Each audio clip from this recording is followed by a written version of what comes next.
Hi, this is Rene Sagaran, pioneer member of the Maneuvers and former choreographer-dancer of Mr. Pure Energy Gary Valenciano. Welcome to RAS TV. Okay guys, bago natin pag-usapan ng music video na Ace Your World, medyo mag-backtrack muna tayo kung ano ba yung history. So last year, nagkaroon ng campaign ang Acer. And ito yung objective nila, make your green mark. So ano ba yung ibig sabihin nito? So para malaman nyo guys, panoorin muna natin to.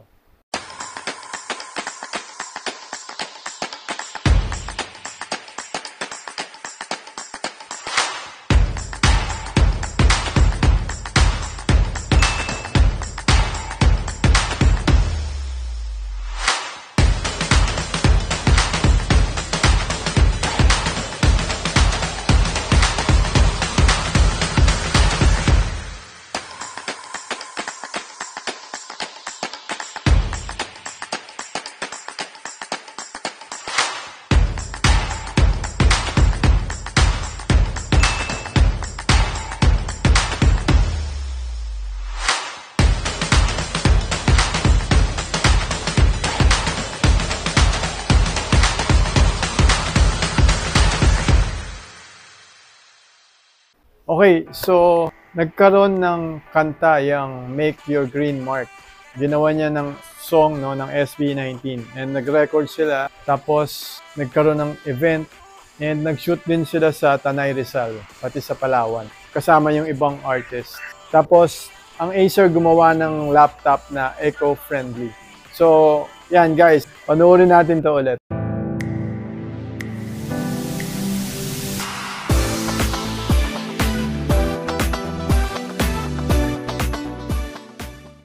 Parang gusto ko talaga mag-create ng song na talaga namang makakapag-open ng eyes ng mga tao na being responsible and being aware of what's happening to the world. As a singer, as a musician, I feel like it's my duty to yung share kung ano man yung nalalaman ko para ngayon sa ganun, sundin ng ibang tao din yung parang movement. Making a green mark is like reminding people that we can help the environment in so many ways. Actually, kahit saang paraan, we can do even just posting in social media, reminding people about our situation, even sa simple na bagay na pagtapon ng basura sa tamang lalagyan, yung simpleng bagay na ginagawa mo na yon, nagmamark na siya. Making a green mark is your concern to the environment, just simple things. I think yun yung green mark para sa akin kasi you know what's wrong and what's right. We all know naman po na si Acer is talagang napakaganda ng movement na ginagawa niya. It's very for the environment po talaga. Especially yung mga laptops na ginagawa nila and lahat ng project nila eh. And kahit kami po naging aware na rin kami dahil kay Acer lalo. We've been suffering from climate change. Siguro hindi lang natin napapansin the world is actually not healing itself. It's really nice to be a part of helping the world for a better environment, better place. We should celebrate right now kasi nagsisimula na yung pag-advance ng technology na nakakatulong sa environment, kagaya ng laptop na ginawa ni Acer. So, isa yon, and siguro another is that parang ini-invite din yung tao na yung pagbabago, kailangan natin simulan ngayon. Hindi natin alam anong mangyayari bukas or sa susunod na mga taon. What's important is simulan na natin yung pagbabago, kagaya nung ginawa ni Acer. Laptop na ano lang siya, parang galing sa mga recycled things. Affordable din siya. So, green flag na rin siya para sa akin kasi you're doing good things for the environment and for the people. For me, the best mark na malilive namin is to be the best example for everyone po. Everyone should start sa sarili nila. Nang sa ganon, itong small things na to, pag pinagsama-sama, it's a big mark. Think about the smallest things that create the biggest impact. We are trying to make a green mark and we have to encourage everyone. Let's try to do something and together we can make a change and we can make our green mark.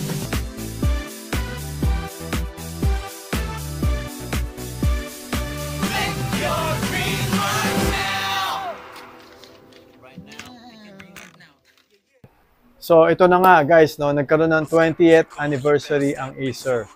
And ginawa nila yung event nila sa Mall of Asia Arena. This was last August 6, 2023.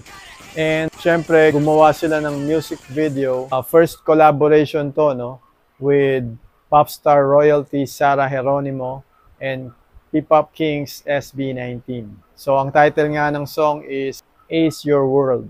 This was written and composed by Rad Kids. Siyempre walang iba kundi si Pinunong Pablo and yung kapatid niya na si Joshua Daniel. Okay, so yung scene na yan, no?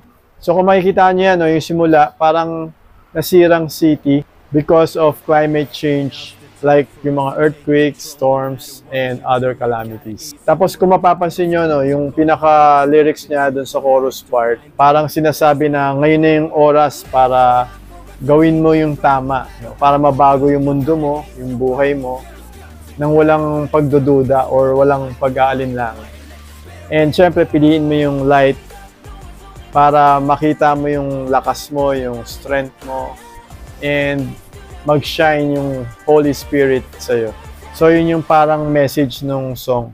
Kung mapapansin nyo, yung concept niya is online. Merong gamer, no? Tapos merong call center agent, merong work from home or online business. Marami. Tapos meron naman friends, nanonood ng videos or ng YouTube. Tapos yung iba naman, student, no?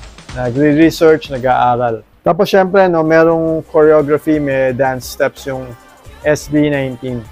Yung ginamit nilang dance style is hip-hop pa rin na may touch ng crump. So lyrical siya yung steps na ginawa nila. Tapos kung mapapansin nyo, no, yung kanta very strong, very edgy. So malakas yung dating niya talaga. Pag sinabing ace, no, ace your world, alas yan di ba? Kumbaga sa baraha, yan yung highest sign. Pag sinabi mong alas or ace, it means excellent, very good. Pag sinabing ace your world, pagandahin mo ng gusto yung mundo mo. Tapos, ano bang ibig sabihin ng acer? No? Ang acer nakuha is from the Latin word sharp. So, doon kinuha nung acer yung pangalan nila. Tapos, yung other meaning niya is a widely distributed genus of trees and leaves. So, ito yung mga madahon na puno, no? Na yung iba parang bush, yung bilog. So, yun na nga, no? Biglang sa part na yun, pumasok si Sarah G. Yung pinaka-message lang nung song ni Sarah G is, if you wanna be successful in life, hindi mo hayaang yung mga pagsubok, yung barriers na yan, maging hadlang para maabot mo yung pangarap.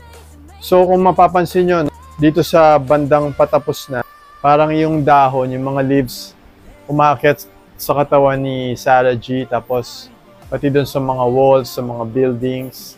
Tapos may mga butterfly. No? Kasi ang butterfly, ang ibig sabihin is prosperity, good luck, new beginning. And yung white butterfly is purity. So, pati yung background nila, diba, makikita nyo, gumaganda na yung environment, na-build na yung city, na-establish na ulit. Unlike dun sa umpisa, di ba, parang sira-sira. So, kumbaga, we're living in a better place. We're living in a better environment. So, ang pinaka-message ng song, no, ni Sarah G and ng SB19 is to encourage everyone to be strong. No, kumbaga, maging malakas tayo. Kahit na anong pagsubok, problema ang dumating, challenges, kailangan tuloy-tuloy lang. No? Lahat naman nagkakaroon ng problema, pero hindi natin dapat babaran yan. Dadaanan lang natin yan. Tapos, syempre, kung ano yung ginawa mo, kung ano yung buhay mo ngayon, yun yung effect ng ginawa mo before. Tayo rin kasi ang gagawa ng buhay natin, yung destiny natin. No? Kasi lahat naman tayo may choice. Whether gusto mo dun sa straight path dumaan or sa kaliwa or sa kanan. So, mas maganda dun sa straight, narrow path. Kasi nandun yung light. Okay guys, now is the time to ace your world perfectly. So, hope to see you on my next video. God bless you guys. Peace.